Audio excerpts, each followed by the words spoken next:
공무원들이 흔히 수종 변경을 한다고 하더라고요. 그러면 수종 변경을 하면 다른 나무로 심어야 되는데 소나무로 심는 건 또 뭐냐고요.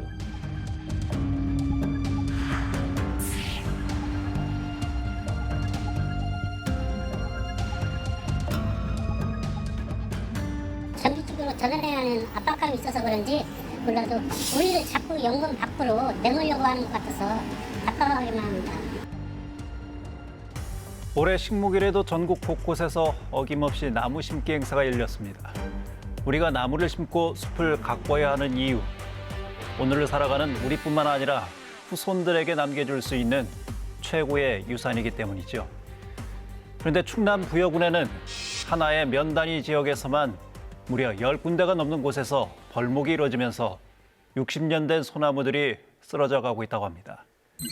어찌된 일인지 이럴 수 이슈에서 만나봅니다. 부여에 사는 최동규입니다. 몇 년 전부터 우리 동네 산들이 남몰로 망가지고 있습니다. 최근에 수십 군데가 넘는 산에서 벌목이 일어나고 있는데 대체 이런 일이 왜 생기는 걸까요?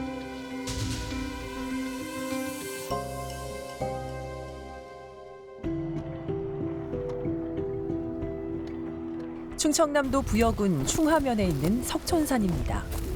호소인을 따라 산 중턱으로 올라가 봤습니다. 울창한 숲이 있던 자리에 잘려나간 나뭇가지들만 남았습니다. 소나무 윗동아니 이게. 가지도 다 소나무고요. 수령이 50년도 넘게 보이는 소나무와 참나무는 잘려져 있었고 원래 숲이었던 산에 중장비가 해집고 간 흔적으로 인도 같은 길이 나 있습니다. 산 한가운데가 벌거숭이로 변해버렸습니다. 이게 그때 잘려나간 밑둥입니다. 이게 얼마나 큽니까? 이게? 제 생각으로는 한 60년 뭐 이상 되지 않았을까.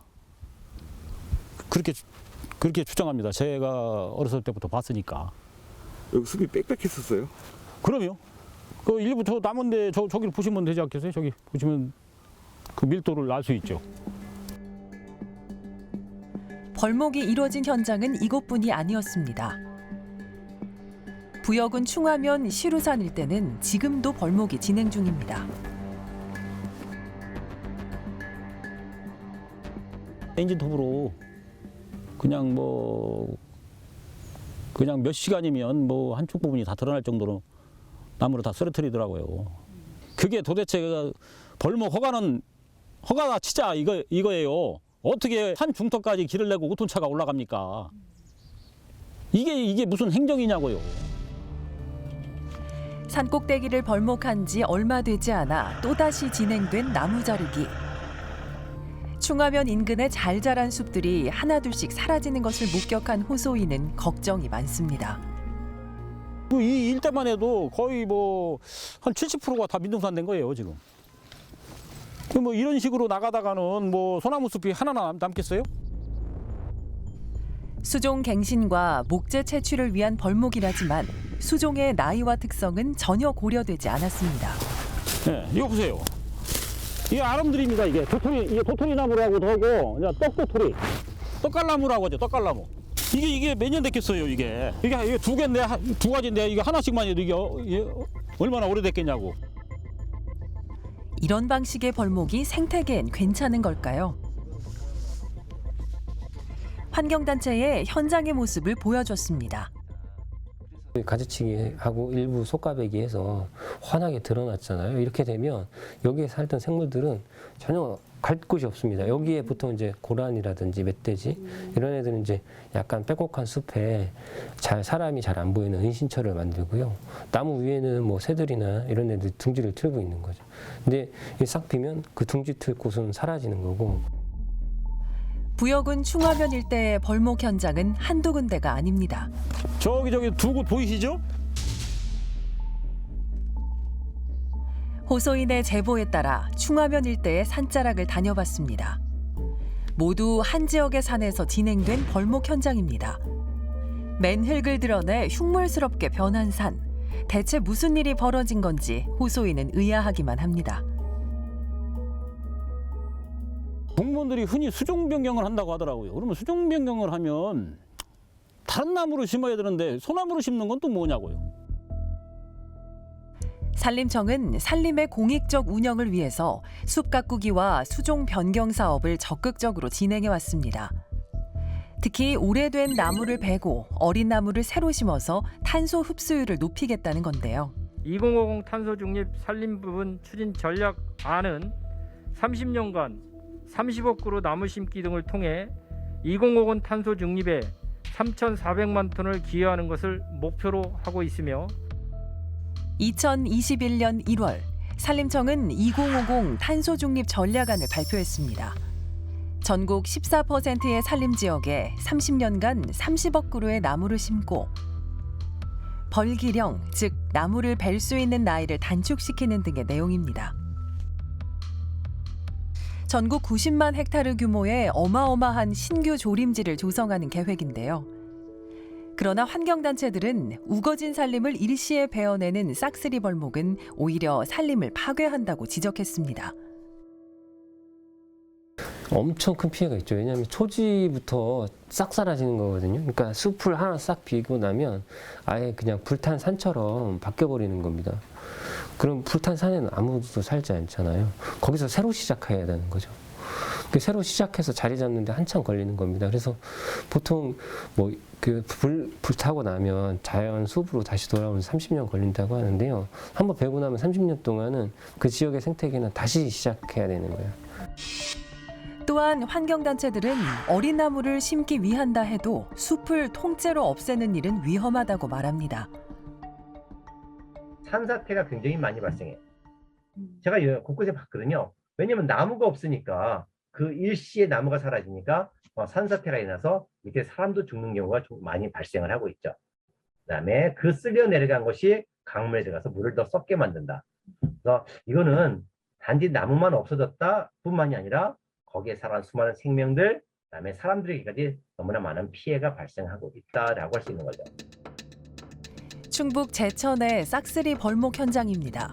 이곳에 폭우로 인한 산사태가 일어났고 벌목 현장 바로 밑 고속도로엔 흙과 나무가 쏟아질까 봐 나무 옹벽을 설치했습니다. 싹쓸이 벌목을 하는 나무를 베는 과정도 문제로 지목됩니다. 굴착기가 산을 휘젓고 화물차가 나무를 싣기 위해 아무 곳이나 숲을 파헤치는 곳도 있습니다. 펠릿을 만든다. 미용 에너지다라고 하면서 펠릿을 만들기 위해서 그 포크레인이 산에서부터 그 장까지 그냥 밀고 내려가요. 그 산을 완전히 긁어버리죠. 그러니까 숲에 낙엽이 가지고 그 수년 동안 쌓였던 그 탄소 토양 층도 훼손되고 거기에 살아가는 수많은 생명체들까지도 다 훼손되어 버리는.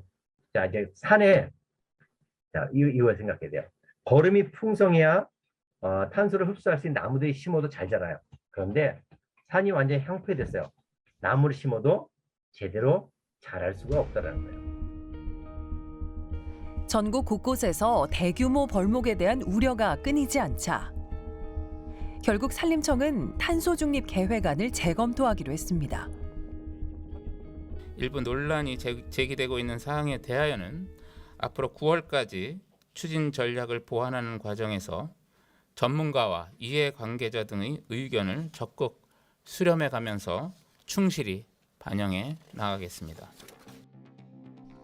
산림청은 당초에 30억 그루 나무 심기 목표를 산림 순환 경영과 보전, 복원으로 변경했습니다. 싹쓸이 벌목을 막기 위해 벌기령 단축을 폐지하고 벌채 면적 기준의 상한선을 낮췄습니다. 산림청이 그동안 이제 이용의 차원 그리고 이제 숲을 자원으로만 여기는 그런 형태의 관리 방안, 방식 이런 것들이 좀 있었지 않나 싶습니다. 그러니까 숲을 온전한 숲으로 보지 않고 이용과 그다음에 이제 관리의 측면으로만 봤다라고 하는 거고 거기에 서식하는 생물들이나 뭐 이런 것들에 대한 서식처의 역할 그리고 숲이 가지는 또 다른 뭐 환경 기능이라든지 이런 거에 대한 그 평가들을 너무 하지 않지 않았나. 산림청은 벌채를 하거나 수종 변경을 하는 산주에게 지원금을 주고 각 지자체의 할당량을 나눠 벌채를 진행했습니다. 이런 잘못된 벌목이 무자비하게 진행되는 이유는 바로 지원금에 있어요. 그러니까 나무를 베고 조림을 하는데 1헥타르의 나무를 팔면 이 땅 산주들이 얼마 나무값을 받냐면 겨우 100만 원도 받기 힘들어요. 그런데 그 1헥타르의 나무를 조림하는 비용은 얼마가 드냐면요. 산림청이 고시한 가격이 907만 원이에요. 산주는 그냥 돈 100만 원이라도 그냥 꽁돈 받는다라고 하는 거고, 이 조림 비용이 가장 벌목을 가져오는 큰 잘못이다. 이제는 조림 비용, 나무를 자르게 하는 근원적인 잘못인 이 조림 비용을 숲 보존 비용으로 바꿔줘야 된다. 벌목 할당량 때문에 지자체도 어려움을 겪고 있습니다. 잘못해보면 낭비거든요. 물량을 내려주니까 어거지로 벌채를 하는 거잖아요. 또 목상들은 또 돈 되니까 막 놀라고 그러고 나무 팔아먹고 뭐니까 이게 참 어려움이 많아요. 싹쓸이 벌목을 막기 위한 법 제도의 개선도 필요합니다. 현재의 산림자원법에 따르면 산림 소유자가 목재 수확을 하기 위해선 사전에 지자체 혹은 지방산림청의 허가를 받거나 신고를 해야 하는데요. 허가 기간은 7일, 신고는 5일 이내입니다. 허가 신고 지역에 산해 벌목이 적정한지, 수종 변경은 어떻게 할지 검토할 시간도 부족한 데다 평가 기준도 없습니다. 여러 가지 평가들을 좀 도입하셔야 될 필요가 있을 것 같아요. 왜냐면 환경적 가치는 생태자연도로 환경부가 지정한 거거든요. 여기가 생태가 굉장히 좋아서 1등급 지역으로 지정했는데 숲가꾸기 하면서 1등급 지역을 과감하게 벼버리는 이런 일들을 하는 거예요. 그래서 그거는 서로 부처 간의 협의가 우선 기본적으로 있어야 되는 게 아닌가 싶습니다. 그러니까 지자체 간의 협의도 전혀 이루어지지 않더라고요. 그러니까 이미 그런 체계들이나 조직들이 있고 평가할 수 있는 지역 주민들도 있는데 이걸 싹 배제한 채 일부 기관에서 다 하고 있다 이렇게 보여지는 거죠. 그럼 이제 어떻게 나무를 이제 벨 것인가 해서 제가 작년 9월에 목재 수확지 전수 실태 조사도 하고 전문가나 임업인 환경단체들 의견도 듣고 해서 목재 수확 제도 개선안을 발표를 했습니다. 거기에 들어있는 내용 중에 재해나 경관, 생태에 미치는 영향을 최소화하기 위해서 방식도 개선하고 사전 사후 관리도 강화하고 예를 들면 이제 사전 타당성 조사나 민간 합동 심의 운영 같은 것들이 그분들이 말씀하시는 거에 이제 좀 매칭이 될 것 같아요. 그래서 새로 도입되는 제도가 있고 작년에 이제 관련 법률안이 국회에서 발의돼서 법제화 중에 있습니다. 기후 위기에 대비하기 위해 산림을 효율적으로 가꾸는 일은 반드시 필요합니다. 하지만 산림청의 탄소 중립 전략 수립과 수정까지 많은 진통에도 불구하고 지금까지 전국의 산림 현장에선 싹쓸이 벌목이 끊이지 않고 있습니다. 공무원들에 의해서 쓸데없는 공사, 쓸데없는 사업을 해가지고 차라리 안 하니만 못한 그런 사업 때문에 너무 많이 망가졌어요. 일단 풍경도 그렇고 일단 기후위기 대응한다는 사람들이 탄소를 먹어치우고 산소로 바꿔주는 숲을 잘라다가 땔감을 만들어서 판다는 것이 이게 무슨 행정입니까? 한 번 망가진 숲은 회복하는 데 오랜 시간이 걸립니다. 생태계를 보호하며 산림의 가치를 살리기 위해 무엇을 어떻게 해야 하는지 지혜로운 대안이 필요하지 않을까요? 한 지역에서만 10군데가 넘는 곳에서 대규모 지금 벌목이 이루어지고 있다라는 이야기인데요. 신 기자, 왜 이렇게 지금 벌목이 이루어지고 있는 겁니까? 산림청은 30년 된 나무 한 그루의 탄소 흡수량이 제일 효과적이라는 근거를 이유로 어린 나무 심기를 독려하고 있습니다. 예. 사실 이 부분은 그야말로 나무만 보고 숲을 보지 못하는 판단이 아닐까 싶은데요. 숲은 나무 하나만의 역할로만 한정할 수 없는 다양한 생태계로 이루어져 있잖아요. 예. 이 이산화탄소를 잡는 이끼라든지 수분을 잡아주는 토양이라든지 또 수십 년 낙엽들이 떨어지면서 거름이 되고 뿌리가 잘 자라게 잡아주는 역할을 하기도 하고요. 물론 벌목이 필요한 부분도 있습니다.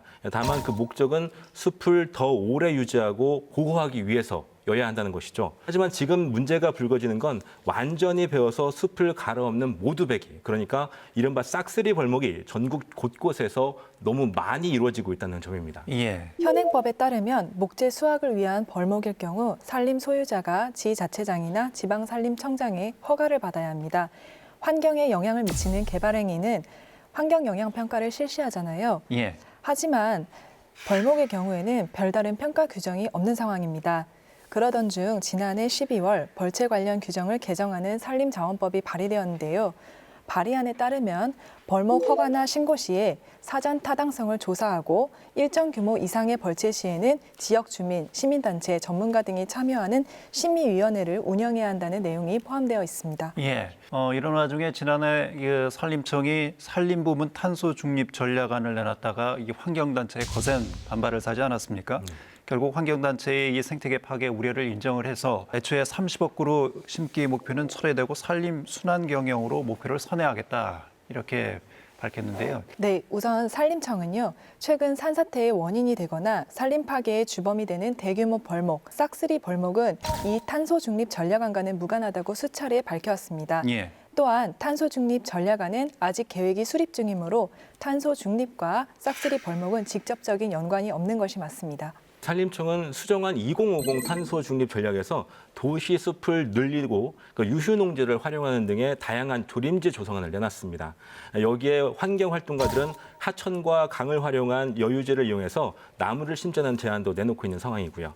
도시의 도로변 등에 더 많은 나무를 심어야 한다 이런 이야기들도 많습니다. 예, 산림당국은 무분별한 벌목 현장을 우려하는 이 환경단체와 주민들의 의견에 귀 기울여서 보다 친환경적인 개선안을 적극적으로 실천해야 하지 않을까 싶습니다. 또 우리의 산림의 향후 미래를 그리는 산림부문 탄소중립 계획안 역시 단순히 나무만 보는 것이 아니라 숲을 볼 수 있는 계획이 되길 진심으로 기대합니다. 여러분은 지금 시사인 대세남과 함께하고 계십니다.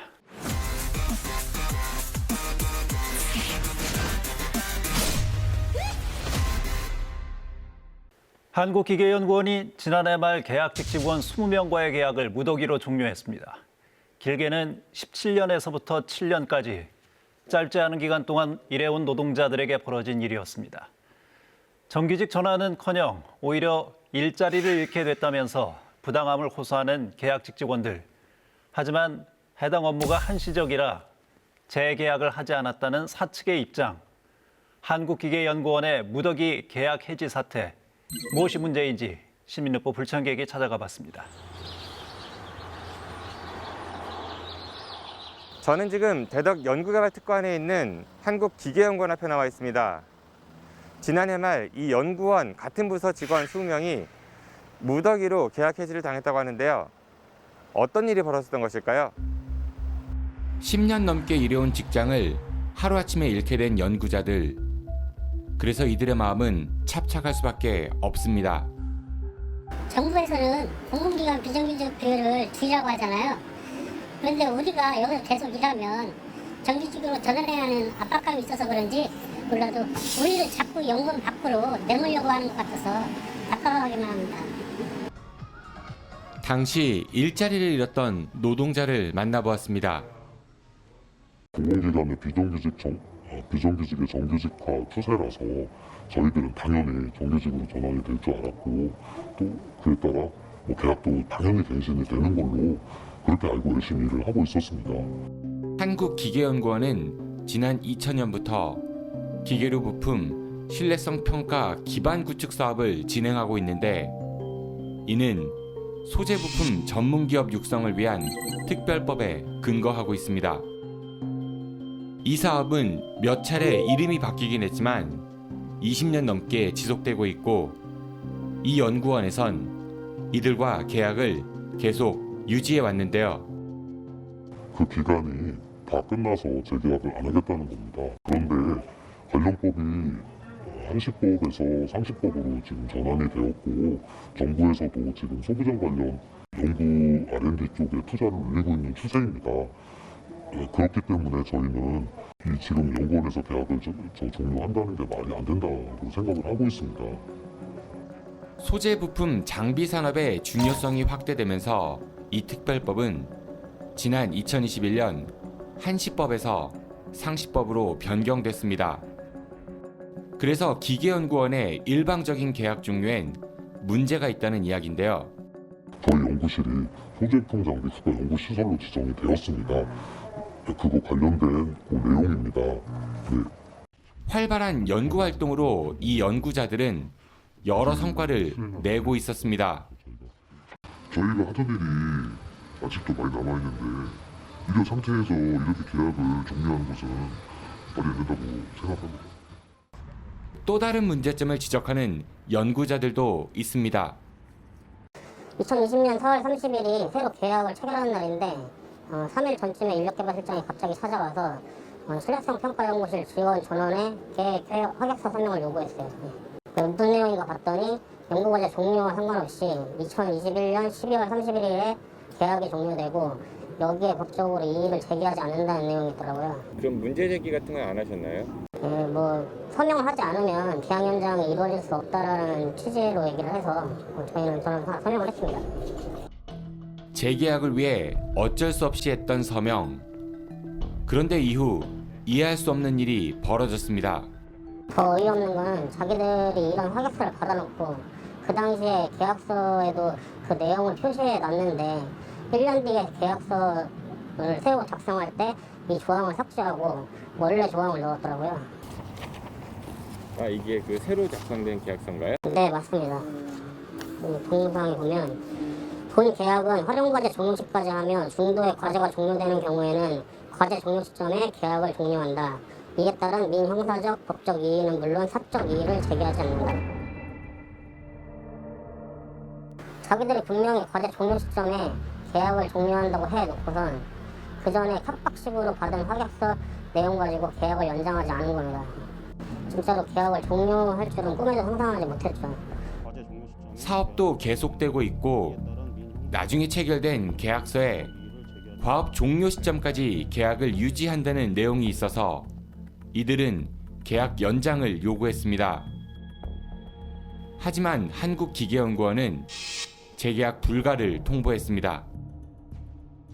부당함을 호소하니까 연구원 측에서 나온 답변이 뭔지 아십니까? 나간 사람들끼리 회사 차리면 용역을 준다고 그런 식으로 얘기를 하더라고요. 우리 연구 퇴직하신 분들이 연구 활동을 한 협동조합 전문 기계라는 협동조합이 있어요. 협동조합을 차리면 우리 센터 일을 도와줄 수 있는 우리가 돈도 지급할 수 없고 그래서 그걸 제안했었어요. 꼭 우리 여기 안 남아있어도 같이 일을 할 수 있는 기회들은 내가 볼 때는 이렇게 회사를 나오게 된 노동자들 억울함을 호소하면서 충남 지방노동위원회에 부당해고 구제 신청을 했습니다. 그리고 충남 지방노동위원회에서는 양측 간의 화해를 권고했는데요. 화해 권고가 내려져서 그 자리에 나갔더니 연구원 측에서 지나치게 소극적으로 나오는 거예요. 화해할 생각이 전혀 없고 자신들의 결정에 한 발자국도 물러서지 않으려고 했습니다. 그리고 얼마 지나지 않아 충남 지방노동위원회에서는 노동자들의 구제 요청에 기각 결정을 내렸습니다. 그런데 화해 과정에서 이런 의혹이 제기됐습니다. 지방노동위원회는 신문회의를 통해서 노사 양측의 의견을 각각 듣고 기각 또는 인정의 결정을 내리게 됩니다. 그러나 그 결정이 100% 공정하다, 정당하다라고 판단하기 어려운 경우에는 해당 결정을 비공개로 결정을 하고 노사 양측의 화해를 권고하게 되죠. 그게 비공개가 되지 않고 그 결과를 사전에 기계연구원의 상위부서인 산자부 관계자가 이미 알고 있었다라는 정황이 포착되었습니다. 이런 의혹에 대해 산업자원부 관계자는 어떤 이야기를 할까요? 당연히 원고가 승소했으면은 이거는 무효다 이렇게 했을 텐데 화해 권고를 한 것 자체가 위반 사항은 없지만 그래도 화해를 해봐라 이런 취지로 내리는 걸로 저는 이해를 했거든요. 그러니까 화해 권고라는 거에 대해서 자의적으로 해석하신 게 예, 그렇죠. 오랜 세월 동안 일해온 직원들과의 계약을 이렇게 한꺼번에 무더기로 계약 해지하는 것은 문제 있는 거 아니냐는 지적을 받고 있는 한국기계연구원. 그렇다면 이런 지적에 대해 어떤 이야기를 하는지 한번 물어보도록 하겠습니다. 이제 그게 이제 12월 30일자로 종료가 됐는데 코로나도 있고 그러다 보니까 이 사업을 좀 더 마무리할 수 있는 기간을 3월 달까지 연장을 해주니까 마무리를 하십시오라고 이제 저희들이 사업을 통해서 사업에 대한 미션으로 받았고 그 대신에 그 3월 달로 연장이 된다고 해서 예산이 더 늘어나고 그러는 건 아닙니다. 그러니까 인건비는 일단 소진이 됐다. 그렇죠. 이미 소진이 다 된 거죠. 그런데 사업을 발주한 산업자원부에서는 다른 이야기를 합니다. 12월 말이라는 거는 우리 사업에는 뭐 전혀 숫자가 없거든요. 그래서 22년 6월까지인데 22년 3월까지 오히려 3개월을 땡겼어요. 그리고 그 예산은 그대로. 산업자원부는 사업기한과 예산에 대해 한국기계연구원의 해명이 사실과 다르다고 이야기하는데요. 그렇다면 확약서 부분에 대해선 어떤 이야기를 할까요? 확약서를 안 하면 재계약을 할 수 없다 뭐 이렇게 해서 그래서 이제 그분들은 그래서 그 확약서에 서명을 했다 이렇게 주장을 하시더라고요. 강요를 한 적은 없습니다. 그래요? 강요를 한 적은 없고요. 그분들한테 그 확약서를 받은 거는 맞고 그거를 좀 더 명확하게 하기 위해서 우리가 연말에 종료가 된다라는 거를 그분들한테도 사전에 알려줘야지 그분들도 준비를 할 수 있을 거잖아요. 그러면 이거 안 쓰면은 계약할 수 없다 이런 건 없었던 얘기인 그렇죠. 거죠? 네, 그런 이야기는 없었습니다. 경쟁을 통해서 갖고 와야 되는 그런 형태가 사업이거든요. 과제거든요. 그러니까 그 과제가 확보가 되지 않는 상황에서는 인건비를 충당할 수 있는 방법이 전혀 없고요. 추가 사업 확보가 불투명하다는 한국기계연구원의 설명. 하지만 산업자원부에선 이렇게 말합니다.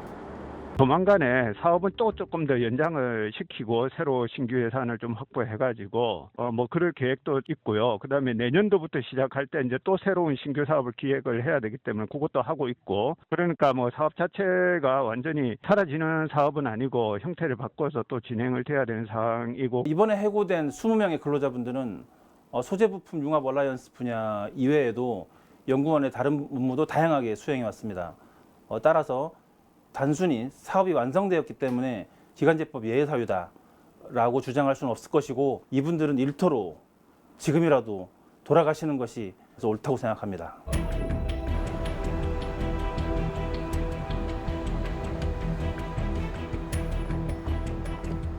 이들처럼 여전히 우리 사회에는 불안한 고용 상태를 유지하는 노동자들이 많습니다. 이들은 오랫동안 한국기계연구원을 위해 일해왔는데요. 내 일을 하는데 내 직원으로 두지 않아도 되는 세상, 이젠 좀 바뀌면 좋겠습니다. 현재 사업 기한이 종료됐기 때문에 계약을 연장하지 않았다라는 것이 이제 한국기계연구원의 주장인데, 그런데 이 사업 종료 기한을 놓고도 이 한국기계연구원과 또 산업통상자원부와의 설명이 좀 다릅니다. 네, 이번 신뢰성 평가 얼라이언스 사업을 두고요. 한국기계연구원에서는 작년 12월 31일에 종료가 됐지만 일부 미비점을 보완하기 위해서 3월로 연장됐다 이렇게 설명한 반면에요. 사업을 발주한 산자부에서는 사업 종료 시점이 작년 12월이 아니라 6월까지였고 미비점 보완이 아니라 사업을 압축적으로 추진하자는 취지로 종료 시점을 3월로 앞당긴 것이다. 이렇게 상반된 이야기를 내놨습니다. 예. 그리고 추가 사업 확보가 불투명하다는 한국기계연구원의 주장과는 또 다르게 산자부에서는 조만간에 사업을 연장하고 신규 예산을 확보할 계획이다. 이렇게 엇갈린 대답을 내놨습니다. 예, 근데 또 여기서 한 가지 궁금한 것이 이분들의 이제 근무 기간입니다. 길게는 17년 동안 이곳에서 이제 근무한 분들도 계신데 기간제법에 의하면은 2년 이상 동일한 업무를 수행을 하면 정기적으로 전환해줘야 되는 건 아닙니까?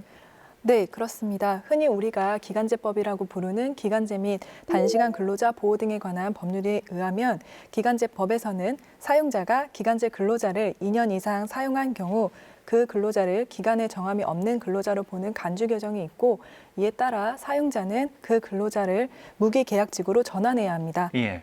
다만 여기에는 예외 조항이 있습니다. 기간제법 제4조 제1항을 살펴보면 건설공사나 특정 프로그램 개발과 같이 사업의 완료 또는 특정 업무의 완성에 필요한 기간을 정하여 기간제 근로자를 사용하는 경우에는 계약 기간이 2년을 초과하더라도 무기계약직으로 전환하지 않을 수 있습니다. 한국기계연구원 역시 이 예외 조항을 근거로 기간제 근로계약을 고수해온 것입니다. 지금 충남지방노동위원회는 화해 권고를 내렸는데 그럼에도 불구하고 여전히 이 노동자들은 현재 일터로 돌아가지 못하고 있는 그런 상황이고요. 네, 그렇습니다. 중재 자리에서조차 양측의 의견차를 좁히지 못하고 끝이 나버렸는데요.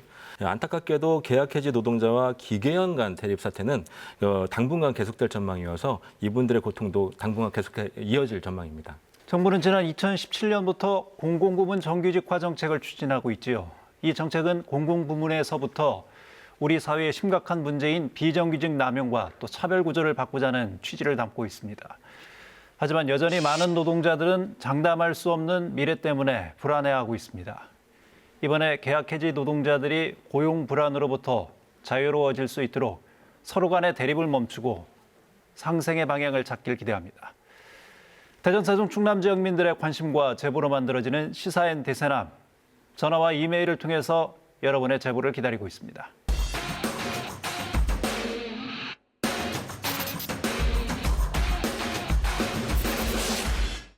대세남이 선택한 한 주간 대전, 세종, 충남의 이슈, 대세남 2주의 픽입니다.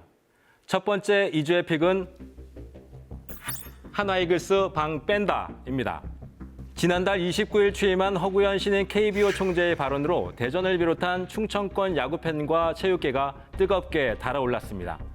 허 총재는 최근 한밭운동장 철거와 야구장 신축을 둘러싼 지역 정치권 논란을 두고 4년 전 신축구장 계획 발표 당시에는 가만히 있다가 이제와 반대하는 것은 정치 논리이고 스포츠를 정치적으로 이용하는 것이라는 비판 섞인 목소리를 냈는데요. 그러면서 지자체가 갑질하고 구단의 소중함을 모르면 구단은 떠나야 한다. 총재의 권한을 모두 사용해 연고지를 떠날 생각도 한다. 이렇게 재차 강조했습니다. 허 총재의 이런 발언은 대전시장 선거에 출마한 일부 후보들을 중심으로 한밭운동장 철거 반대 기류가 형성된 것을 작심 비판한 것으로 볼 수 있습니다. 예, 야구 팬들이라면 이 허 총재 발언에 많은 관심을 좀 보이고 있지 않을까 싶습니다. 네, 관심이 많은 만큼 반응도 뜨거웠습니다. 이미 4년 전 끝난 이야기를 지금 다시 꺼내드는 건 갈등만 부추길 뿐이다. 당시 논의에 참여했던 사람들이 이제와 반대 입장을 내놓는 건 넌센스다. 이렇게 허 총재를 옹호하는 의견부터 야구장과 야구팬을 볼모로 협박을 하는 것이냐, 지역의 일에 감나라 배나라 하는 게 과연 옳은 일이냐, 이런 비판의 목소리들까지 다양한 의견들이 나오고 있는 상황입니다. 물론 마음에 들지 않을 수도 있습니다. 하지만 참여할 때는 적극적으로 참여하고 결과가 도출되면 인정하는 것, 이것이 민주주의의 기본이라는 점도, 또 스포츠는 스포츠일 때 가장 아름답다는 점도 간과해서는 안 되지 않을까 생각해 봅니다. 두 번째 2주의 픽은 15.6%입니다. 충남도 노동권익센터와 지역 비정규직센터가 200세대 이상 공동주택 경비노동자 437명을 대상으로 실태조사한 결과인데요.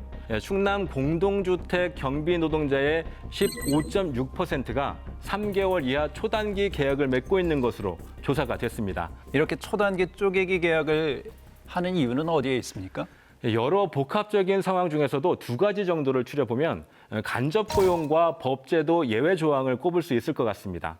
우선 간접 고용의 경우는 실사용자인 입주자 대표회의가 아니라 중간에 주택관리업체나 경비업체 등을 통해 계약이 이루어지다 보니 경비 절감이라는 이유로 초단기 계약이 이루어지게 되고 또 업체 변경 과정에서 고용 승계가 이루어지지 않고 계약이 해지되는 경우도 많았습니다. 법제도의 경우에 최근 공동주택관리법 시행령이 개정되었지만 경비 노동자의 업무 범위를 설정하는 방향으로 개정되었을 뿐 경비 노동자의 고용 안정을 위한 내용은 포함하고 있지 않습니다. 그리고 경비 노동자의 평균 연령이 60세 이상인데 기간제법에서는 만 55세 이상의 고령 노동자가 2년 이상 근무를 하더라도 무기계약직 간주 규정의 적용 대상에서 제외하고 있기 때문에 이 법 역시 경비 노동자의 안정된 일자리를 보장해주지 못하고 있습니다. 다만 경비 노동자가 초단기 계약서를 반복하여 작성해왔다면 그 계약을 형식적인 것으로 판단해서 이른바 갱신기대권이 인정될 수 있고 이러한 경우에는 부당해고 여부를 다퉈볼 수 있을 것으로 생각됩니다. 우리 국민 10명 중 7명은 공동주택에 거주하고 있다고 합니다. 출근길이나 퇴근길, 경비원분들에게 따뜻한 인사 한마디 어떨까요? 대세남 이주의 픽이었습니다.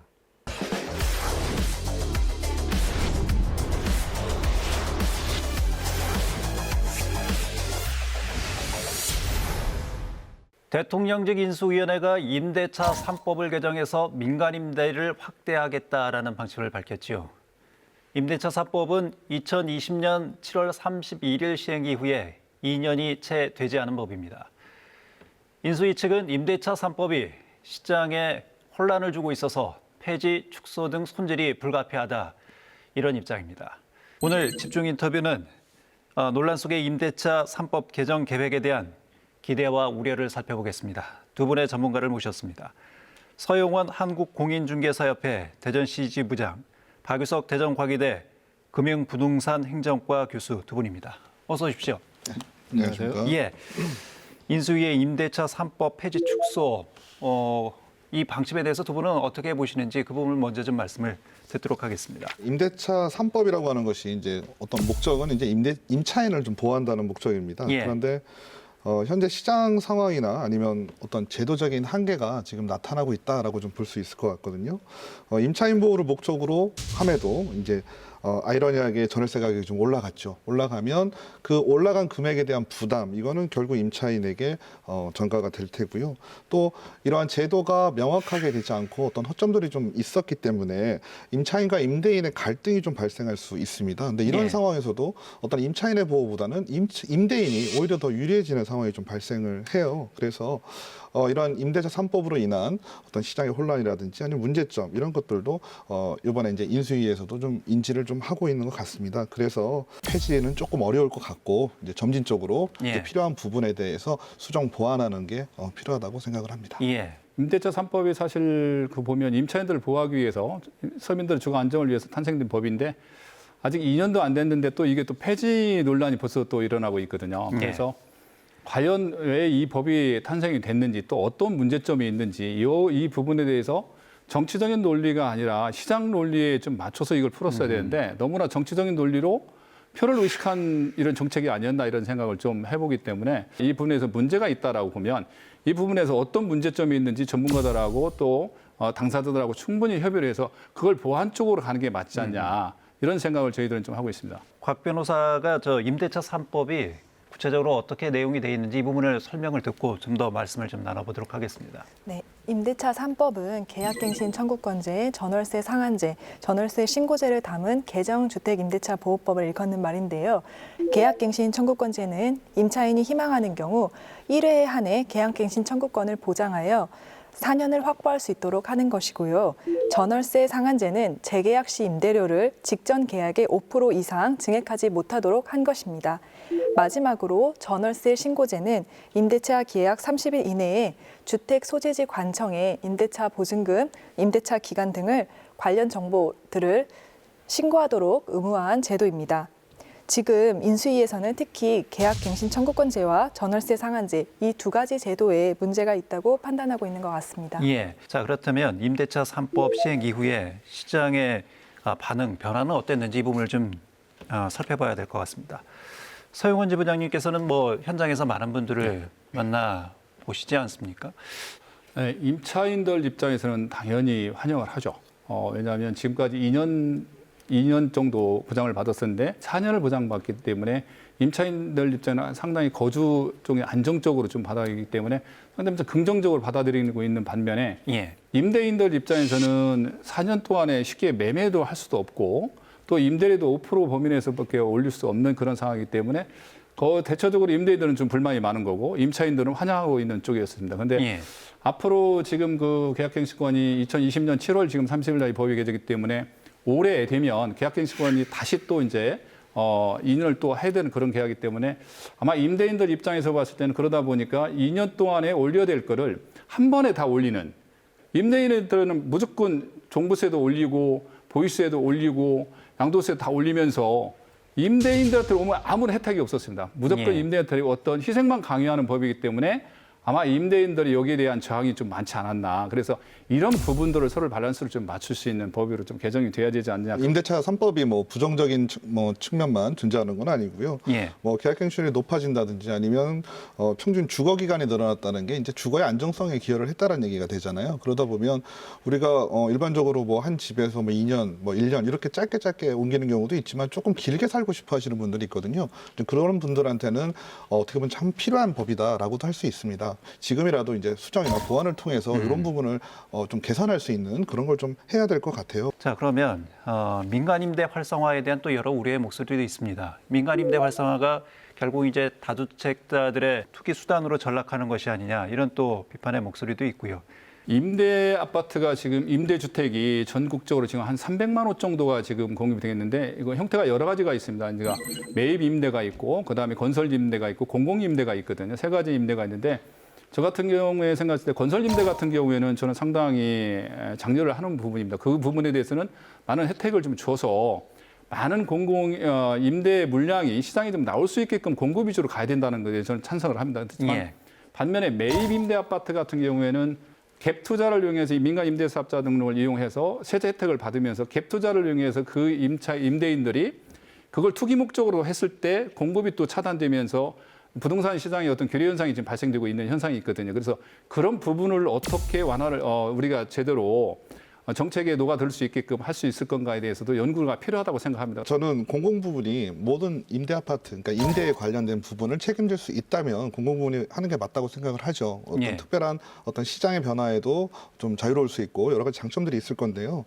근데 아무래도 공공이 다 하지 못하는 부분에서는 민간이 책임을 져야 될 부분도 분명히 있다고 생각을 합니다. 어떤 제도적인 이유로 인해서 지난 현 정권에서 이제 민간 임대주택 사업자 등록 이런 부분들이 시행이 됐다가 또 폐지가 됐거든요. 그래서 이런 부분에서도 우리가 분명 생각해야 될 거는 가격의 상승, 그러니까 과도한 이익의 추구로 인해서 폐지가 된 거는 맞지만 또 그런 사업자 제도, 민간 임대 사업자 제도의 순기능도 우리가 또 무시할 수는 없는 부분이 좀 있습니다. 왜냐하면 공공부문이 다 책임을 져줄 수 없기 때문이죠. 그래서 제도적인 해법을 찾는 게 가장 어려운 일이긴 하지만 그래도 저는 민간 부분이 참여하는 것이 좀 필요하다고 생각을 합니다. 자, 어쨌든 이제 새로운 정부의 이 부동산 정책의 방향이 많이 이렇게 이제 규제가 완화되는 쪽으로 지금 가고 있지 않나 싶습니다. 신 기자가 그 부분을 좀 더 정리를 해주실까요? 예, 부동산 세제 완화가 핵심이라고 말씀을 드릴 수 있을 것 같은데요.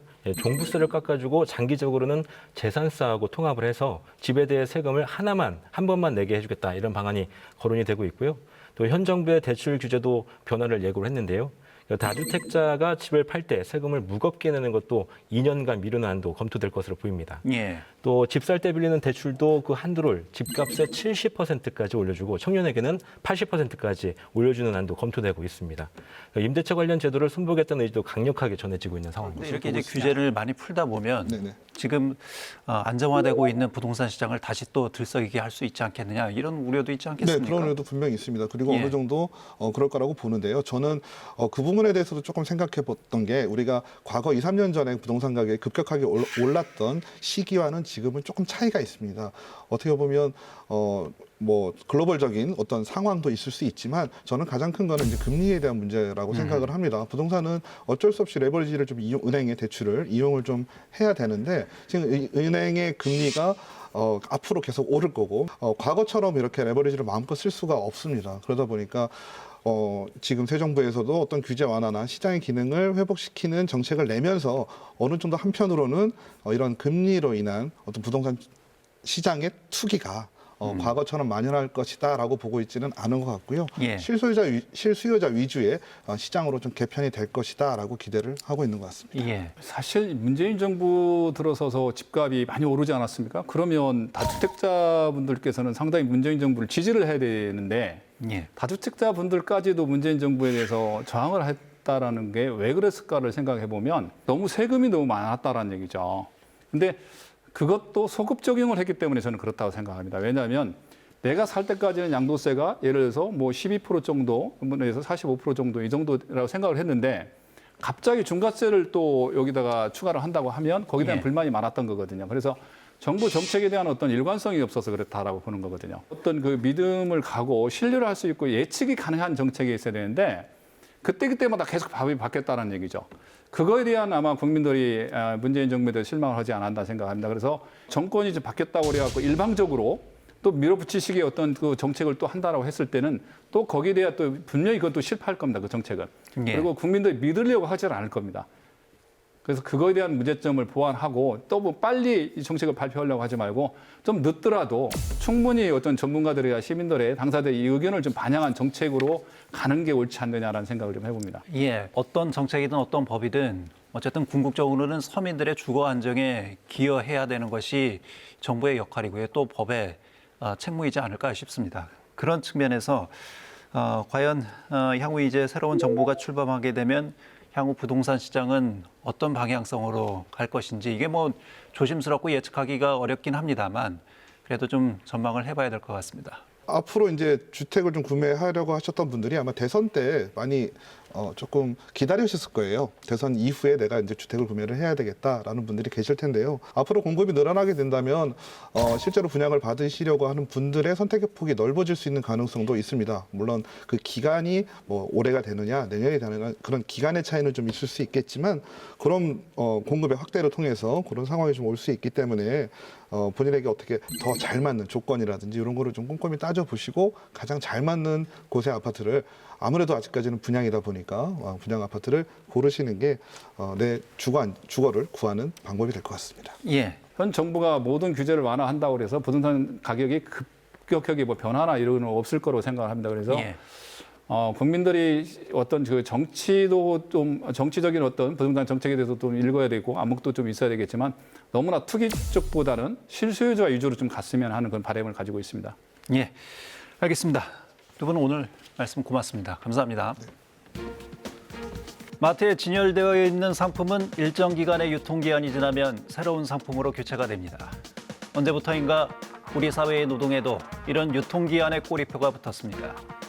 3개월 이하의 초단기 계약으로 언제 해고될지 모르는 불안감에 내몰린 아파트 경비원. 10여 년을 함께 일하고도 사용기한이 지났다는 이유로 무더기 계약 해지를 당한 한 정부 출연 연구기관의 노동자들.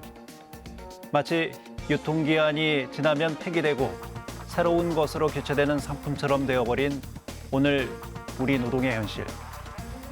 우리는 마땅히 모든 노동에 감사해야 하고 그러한 노동을 제공하는 모든 사람은 존중받아야 한다는 묵자의 말씀은 2400여 년이 지난 오늘 우리 사회에 여전히 유효한 가치입니다.